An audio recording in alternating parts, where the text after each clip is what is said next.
I hear voices that aren't real, but they feel real to me. That's not a line from a movie. That's someone's life.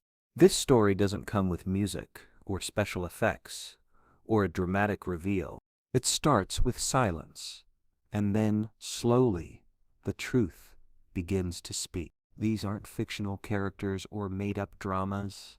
These are real people living with real pain, fighting silent wars every single day. People whose scars don't show on their skin, but run deep beneath it. This is not a video about disorders, it's about the people behind them. You're about to hear the stories of those who have walked through the darkest tunnels of the mind and survived, people who've wrestled with schizophrenia, depression, bipolar disorder, PTSD, people who felt completely alone even in crowded rooms, who've been labeled, locked up, misunderstood, and yet they are still here. Still fighting, still hoping, still human. In a world that celebrates physical strength, how often do we talk about the strength it takes to just get out of bed when your own brain is attacking you?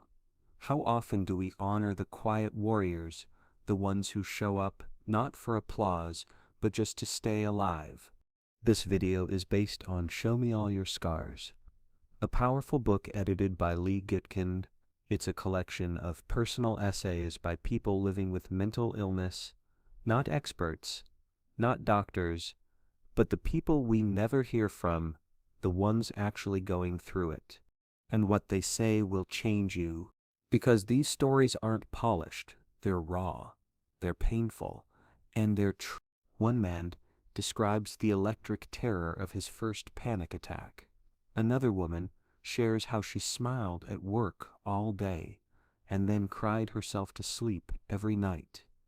A young artist details how her manic highs made her feel invincible until the crash left her unable to move. You won't find easy answers here, but you will find honesty.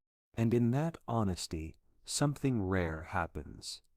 Shame begins to disappear, because when someone says, "Yes, I hear voices," or "Yes, I tried to die," and you realize they are still standing, still breathing, still trying, suddenly, silence loses its power. Why do these stories matter? Because mental illness is not rare. Because someone you love might be going through it right now and hiding it. Because someone you see smiling might be fighting a battle you can't see. And because maybe, just maybe, that someone is you. In this video, you'll hear about the stigma that still surrounds mental health, the way our society labels people crazy, unstable, dangerous. You'll see how those labels cause more damage than the illness itself.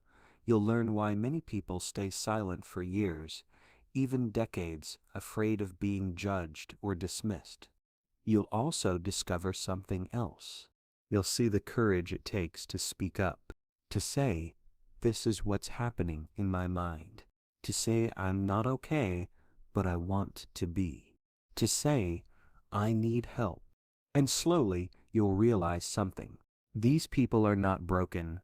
They are not less. They are not weak. They are survivors of an invisible war, and their stories hold lessons for all of us about resilience, compassion, and the radical power of listening. If you've ever felt alone in your mind, if you've ever been scared of your own thoughts, if you've ever wanted someone to just understand, stay with, because this video isn't just about mental illness. It's about what it means to be human. To feel pain, to feel lost, to feel nothing, and still to keep going. It's about finding hope in the hardest places, about the healing that begins, not when the pain ends, but when we stop hiding it. And it's about what happens when we finally show each other our scars and realize we're not alone. This is Narrative Society. We tell stories that matter, stories that don't scream, but whisper, stories that might not trend, but stay with you.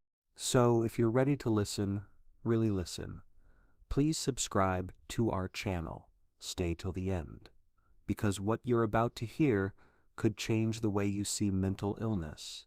Not as a weakness, but as a human experience, a hard one, a lonely one, but also sometimes a beautiful one. Let's begin. Millions live with mental illness. It's everywhere, in families, workplaces, schools, but it hides in plain sight. Not because people choose to hide, but because they're often forced into silence. Society doesn't know how to talk about it, or worse, chooses not to. That silence becomes a wall made of shame, fear, and misunderstanding. It isolates the people behind it, makes them feel like their struggles are too heavy, too strange, too much. But in Show Me All Your Scars, that wall begins to crack. Lee Gutkind opens the door to a world many never see, not the dramatic headlines, not the exaggerated portrayals in movies, real lives, real voices, and not just voices that are screaming, voices that whisper, voices that explain, voices that tell you, this is how I live, this is what I feel, this is my story. The book doesn't speak for them, it lets them speak, and that's the most powerful part. These stories don't ask for pity, they ask to be heard. They ask you to listen, not with fear, but with openness, with courage, because silence has gone on long enough. The book doesn't start with medical charts. It doesn't reduce people to bullet points. There's no checklist of symptoms, no cold statistics. Instead, it begins with people. A young woman who sees shadows in mirrors. A veteran haunted by sounds no one else hears. A writer trying to hold her thoughts together like loose paper in the wind. These are not cases. These are not conditions. These are lives, each one beating with its own rhythm, each one asking the same question, will you see me beyond my diagnosis? Schizophrenia, bipolar disorder, depression, PTSD. These are words, labels, clinical terms. They help doctors, researchers, maybe even families understand what someone is facing. But they're not the whole story. They can't capture the warmth in a laugh, the sharpness in a thought, the weight of a memory, the hope in a dream. Gutkind's book never lets those labels take over. It doesn't begin or end with them. It moves around them, through them, past them. You meet people in this book, not just problems. You hear their frustrations with treatments that don't work, with stigma that won't lift. You also see their strength, not the loud kind, the kind that shows up every day, getting out of bed when it feels like climbing a mountain, making it through a conversation when your mind is spinning, loving others when you're struggling to love yourself. These are acts of bravery, and they happen in quiet places, in silence, in bedrooms, in therapy rooms, in cars on the side of the road, and now, in the pages of this book. What Gutkind does is refuse to let any of these voices be reduced, not to symptoms, not to failures, not to any of the shallow definitions society often throws around. He creates space. Space for complexity, space for contradiction. One woman writes with poetic beauty about her experience, even as she admits she sometimes can't face a crowd. A man describes the roller coaster of mania, the confidence, the crash, without losing his sense of humor. These people are not one thing. They are not just their illness. They are artists, parents, workers, thinkers. They are human. This approach, not patients, not victims, but people, changes everything. It changes how we see them, and maybe how we see ourselves, because the line between us and them is thinner than we think. Mental illness doesn't come with warnings. It doesn't ask permission, it just arrives. And when it does, people don't stop being themselves. They don't become their diagnosis. They remain whole, even when they feel broken. Too often, stories of mental illness are told from the outside. From the perspective of a doctor, a journalist, a friend. But here they are told from within. This matters because only the person inside the storm can describe the wind. Only the person who lives with voices or panic or crushing sadness can say what it truly feels like. And once you hear those voices clearly, directly, you can't unhear them. You carry them with you. One of the most powerful things about this collection is its honesty. These aren't polished stories. They don't always have neat endings. Sometimes they trail off. Sometimes they contradict themselves. Sometimes they're raw or angry or exhausted. And that's what makes them real. Because mental illness isn't tidy. It doesn't always move in a straight line. Recovery isn't a checklist. It's a process. And these stories honor that process without rushing it. There is pain in these pages, deep pain. But there's also something else. Connection, humor, insight, even joy. One writer describes the relief of finding a medication that works not perfectly, but enough. Another talks about the bond formed in group therapy, strangers becoming allies in survival. These moments remind us that healing doesn't always mean cure. Sometimes it just means understanding, or being understood. By lifting the veil on these hidden experiences, Show Me All Your Scars does more than educate. It invites readers to step closer, not turn away, to replace judgment with empathy, to see the invisible wounds that so many carry, and to respond with care, not fear. It asks a hard but necessary question. What would change if we truly saw people with mental illness as full human beings? The answer might be everything. It might change how we treat people in hospitals, in schools, at work. It might change how we talk about mental health in our homes, in our media, in our minds. Because once the silence is broken, something new can begin, something more honest, more kind, more human. And that, perhaps, is the heart of this book. Not just stories, but truths.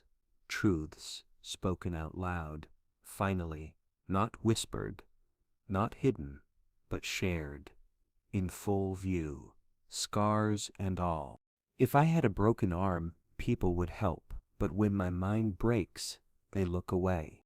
This poignant reflection from Show Me All Your Scars encapsulates the silent struggle many endure. Mental illness often remains unseen, cloaked beneath smiles and daily routines. Unlike physical injuries that elicit immediate concern, psychological wounds are frequently met with misunderstanding or indifference.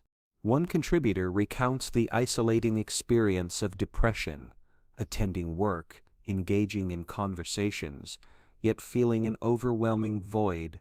The dissonance between outward appearance and internal turmoil underscores the invisibility of mental suffering. Another narrative delves into the complexities of obsessive-compulsive disorder, OCD. The author describes a relentless internal voice, compelling repetitive actions to ward off imagined catastrophes. These compulsions, though irrational, dominate daily life, illustrating the consuming nature of certain mental health conditions. The journey toward healing is rarely linear. Many stories in the anthology highlight the challenges of finding effective treatment, misdiagnoses, side effects from medications, and the trial and error nature of therapy often prolong suffering. One individual shares the frustration of trying multiple medications, each offering hope, yet culminating in disappointment. Despite these hurdles, The narratives also convey resilience. Therapy sessions, though sometimes arduous, provide moments of clarity. Support groups offer a sense of community, breaking the isolation that mental illness can impose. These glimpses of connection and understanding become lifelines in the recovery process. The anthology emphasizes that mental health struggles are deeply personal, yet universally significant. By sharing these stories, Show Me All Your Scars fosters empathy and challenges societal stigmas. It serves as a reminder that behind every silent battle is a person seeking understanding and compassion. Inside locked doors and sterile hallways, the voices grow quieter, not because they are silenced, but because they've learned speaking too loudly invites suspicion. In Show Me All Your Scars, some of the most harrowing truths emerge from within psychiatric hospitals, prison cells, and rehab centers. These are places meant for healing, but often they become holding spaces for pain. One man describes the moment he was strapped to a bed after a breakdown. He wasn't violent, he was frightened, confused. But in the institution, fear is misread. Safety becomes control. The staff didn't ask why he was screaming. They just needed him quiet. Another story comes from a woman who cycled in and out of rehab. Each time, she arrived with hope. Maybe this would be the stay that saved her. But instead, she encountered underpaid staff, overcrowded rooms, and a system focused more on managing symptoms than understanding them. She says, "They gave me pills, but never asked me what broke me in the first place." In the prison system, the scars run even deeper. One inmate, diagnosed with schizophrenia, recounts nights when his hallucinations screamed louder than the inmates next door. He begged for help. Instead, they put him in solitary. "You learn to cry without sound," he says, because sound means trouble. His crime was petty theft. His punishment was psychological ruin. Another contributor talks about being institutionalized as a teenager. Her parents didn't know how to deal with her depression, so they turned to the professionals. But what she found wasn't compassion. It was cold efficiency, checklists, diagnoses, locked doors. She says she learned to perform wellness just to get released. Smile, say the right things, hide the scars. These institutions often reflect society's discomfort with mental illness. When we don't understand it, we try to contain it. When it scares us, we turn it into a problem to manage, not a person to help. A veteran shares his story too, PTSD following deployment. He went from battlefield to hospital bed to county jail. The trauma followed him, but understanding didn't. The system didn't care that I had flashbacks. He says, "They cared that I missed probation meetings." Show Me All Your Scars doesn't just criticize institutions, it gives voice to those inside them. Some stories reveal rare moments of grace. A kind nurse who stayed late, a counselor who actually listened, a roommate who shared their last cigarette in the courtyard. But these are moments, not norms. One of the starkest truths the book exposes is this: our systems often punish pain instead of treating it. We criminalize symptoms. We ignore cries for help until they become screams, and by then, we've already locked the door. These voices challenge us to ask hard questions. What does real help look like? Can a system designed around control ever offer healing? And how many more will be lost in the cracks before we admit that we're failing? The stories from inside institutions are not just testimonies, they're warnings. Warnings that when we treat mental illness like a crime, we deepen the suffering. Warnings that silence doesn't mean peace. It often means someone has stopped believing they'll be heard.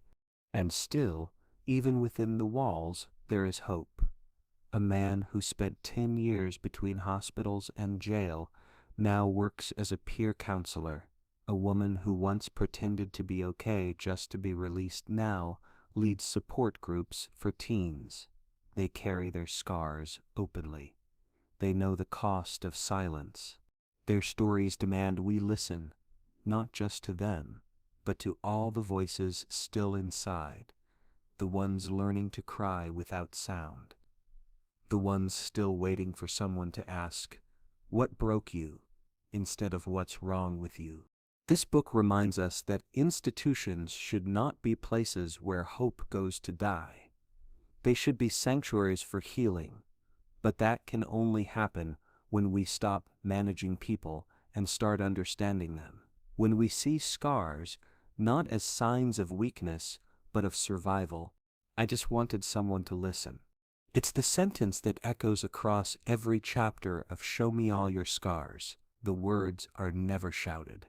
They're whispered, written in journals, spoken across cafeteria tables in hospitals, typed into anonymous blogs at 3 a.m., and yet they all carry the same weight, the desperate hope that someone, somewhere, will listen, not fix, not diagnose, just listen.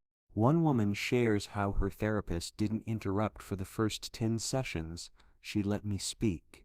She didn't flinch. She didn't try to explain me, and that's when I started to breathe again. The power of being heard isn't about answers. It's about presence. A friend sitting silently on the floor during a panic attack. A stranger online responding, "I've been there." A sibling who doesn't change the subject when you say the word depression.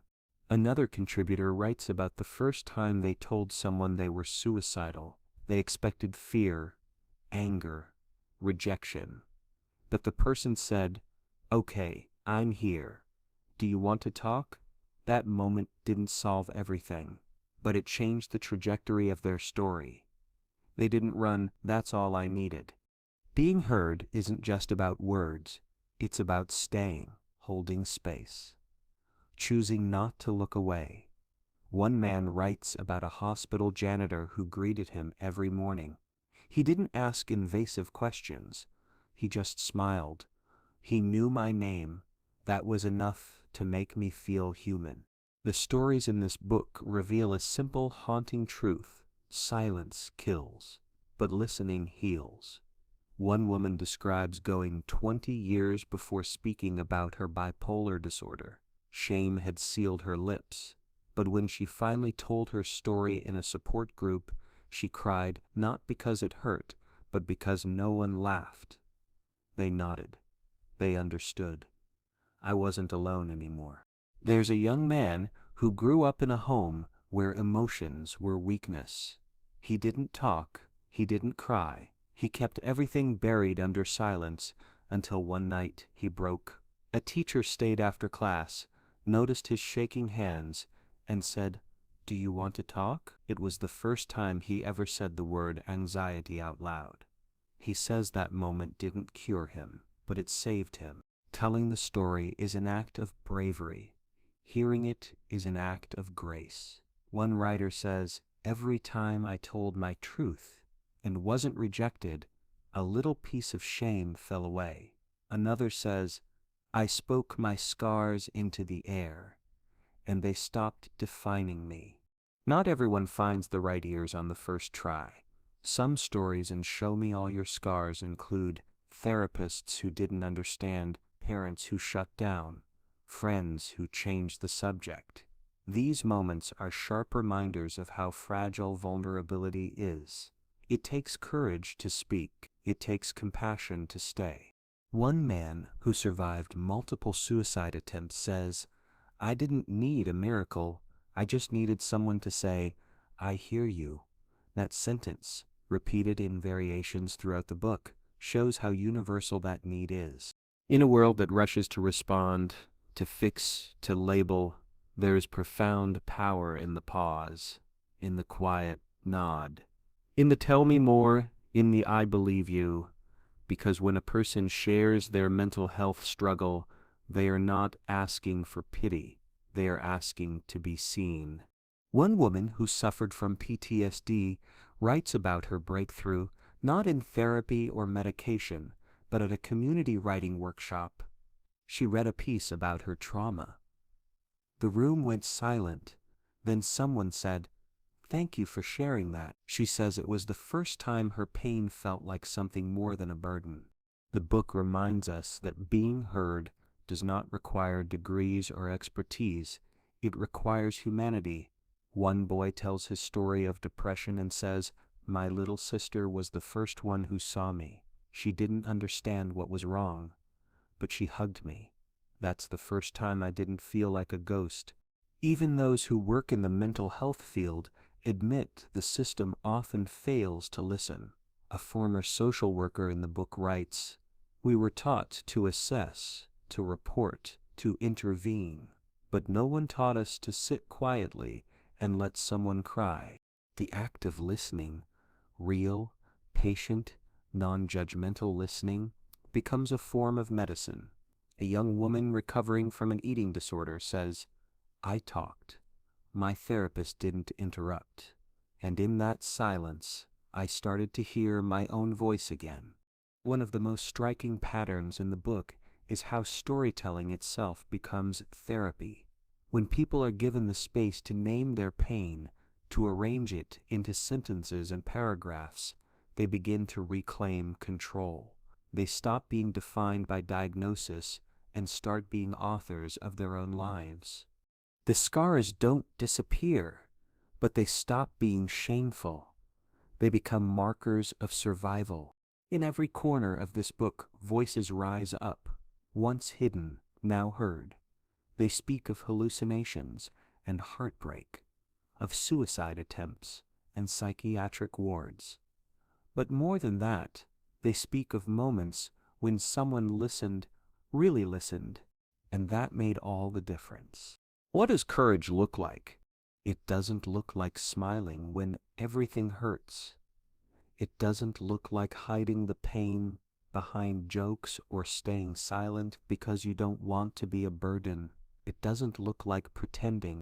And show me all your scars. Courage is quiet. It happens in hospital hallways and messy bedrooms. It shows up in the middle of the night when the thoughts return, and someone chooses to stay. One woman writes, "People called me brave when I smiled at work, but they didn't know the courage it took just to get out of bed." Another says, "Bravery is filling a pillbox when all you want to do is throw it across the room." A man with bipolar disorder writes about days when his hands trembled just holding a toothbrush. Still, he brushed. Still, he got dressed. Still, he walked into therapy even though everything inside him wanted to run. Real courage in these stories isn't loud. It doesn't demand attention.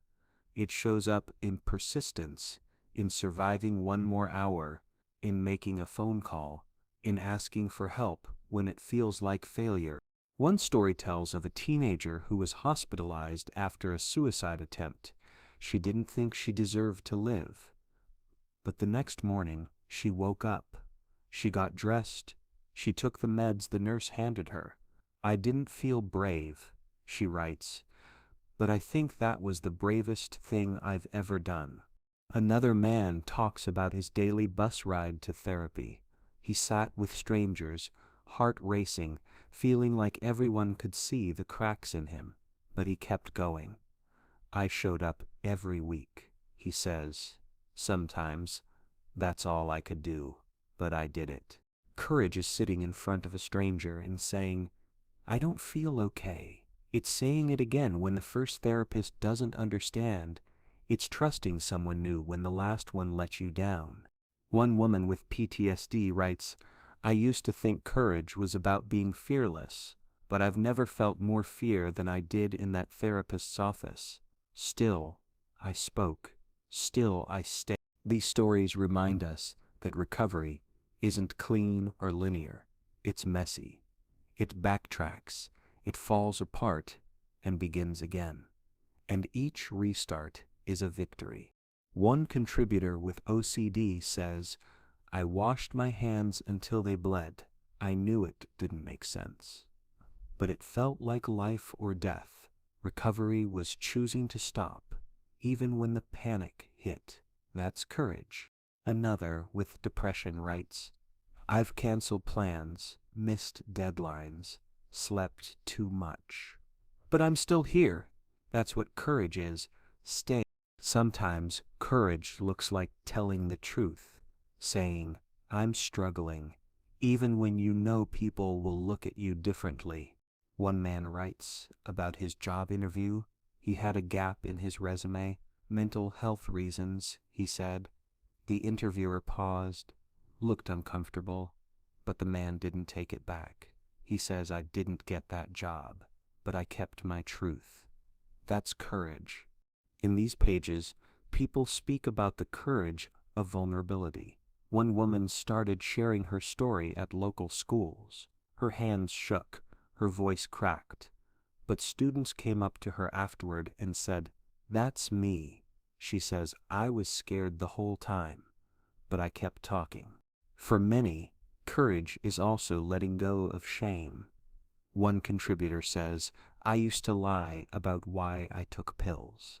Said they were for migraines, but they were antidepressants. Now I just say it. I take meds for my mental health. That's not weak. That's smart. Another writes, my panic attacks used to make me feel broken. Now I know they're part of how I respond to stress, not a flaw, just a fact. Learning that and not hating myself for it, that took courage. Courage is also about community, trusting others, letting them in. One story tells of a man who joined a support group after years of isolating. I walked in and wanted to leave, he says, but someone smiled. Someone said, glad you're here, and I stayed. These moments, small to others, massive to those living them, build the foundation of what real strength looks like. A woman recovering from self-harm writes, I wear short sleeves now. My scars show. People see them and don't always know what to say, but I'm not hiding anymore. That's how I heal. Another man shares the day he flushed the drugs. It wasn't just about sobriety, he says. It was about saying, I want to live.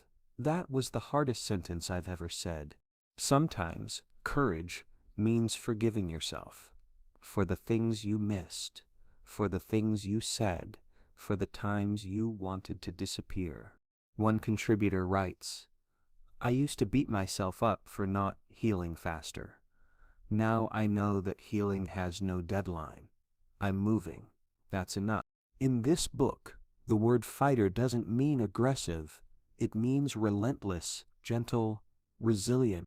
People keep going, not because it's easy, but because they've decided their story isn't over. One woman sums it up simply, I'm not cured, but I'm here. That's what courage looks like. These voices, woven together, show us that bravery isn't what we think. It's not loud, it's not flashy, it's not always visible, but it's everywhere, in the quiet routines, in the honest conversations, in the decisions to stay. The fighters in Show Me All Your Scars are not defined by their illnesses. They are defined by their strength to face each day, even when it hurts, even when it's hard, even when it would be easier not to. That's what courage really looks like. Maybe you've never seen these kinds of battles. Maybe you've been taught that pain should be hidden, that wounds must be physical to matter, but the truth is, some of the deepest scars can't be seen at all. They live in the silence, in the pause before someone says, I'm not okay. And yet, every story in this book reminds us that there's no shame in breaking and no weakness in healing. Real strength isn't in hiding your pain. It's in choosing over and over again to keep going even when the world doesn't understand. If you've ever struggled in silence, If you've ever questioned your worth because your pain wasn't visible, know this: you are not alone. Your story matters. Your voice matters. You matter. Now we want to ask you, not for likes or comments, but something more personal. Take a moment, right now, grab a piece of paper or open the Notes app on your phone and write this sentence: the hardest thing I've survived is... That's it. Just start there. Don't worry if the words come out messy. This isn't for anyone else. It's for you, for your story. If you feel brave enough, share that sentence in the comments below. You might be surprised how many people say, "Me too." You might even help someone feel less alone. Because healing begins when stories are told. And sometimes, all it takes is a single sentence to remind someone: there is light after the dark, there is courage in the quiet, and there is power in saying, "I'm still here." Thank you for walking through these stories with us. You've been watching Narrative Society. If this video moved you, if it made you think, we invite you to subscribe and join our community, where stories heal, connect, and remind us of what it means to be human. We'll see you in the next chapter. And until then, be gentle with yourself and with others. Everyone carries scars. Some are just harder to see.